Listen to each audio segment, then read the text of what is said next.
Welcome to Great Smile Dental. I'm Dr. Shambach. This is my colleague and friend, Dr. Schwartz. And today we're going to talk about periodontal disease and the specialty that treats that, periodontics.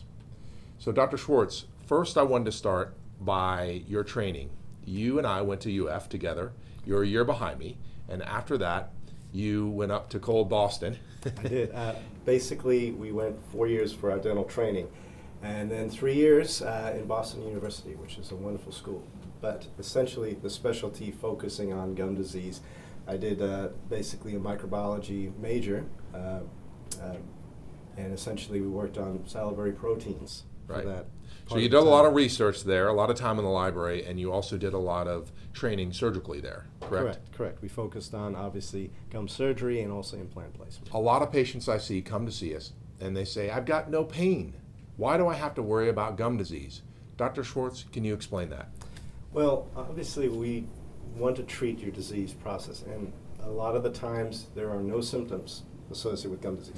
Bleeding gums is I would say most of the time. most right? of the time. Bleeding gums is not necessarily indication. Sometimes it is. The concern is we're losing bone. We're losing support for the teeth. And that's something that can't be diagnosed just by looking in the mirror or looking at your gums or with pain. So you're preventing loss of teeth. Correct. Right. Okay. And essentially a lot of other things. So if loss of teeth isn't scary enough, I think the second part of what you're treating when you treat gum disease is the systemic effects of gum disease. And could you go into that? So the other things that I touched on, essentially you have bacteria that are normally locked in place in your gums. But as the disease process continues, the gums essentially leak.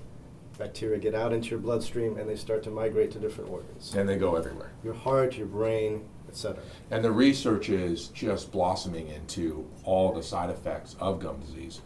Could you go into some of those?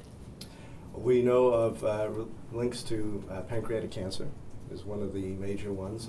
Studies are showing now various neurological diseases like Alzheimer's, cardiac diseases, endocarditis, and several others. Thank you, Dr. Schwartz, for all the information. Come see us at Great Smile Dental, and during our comprehensive exam, we'll screen for gum disease.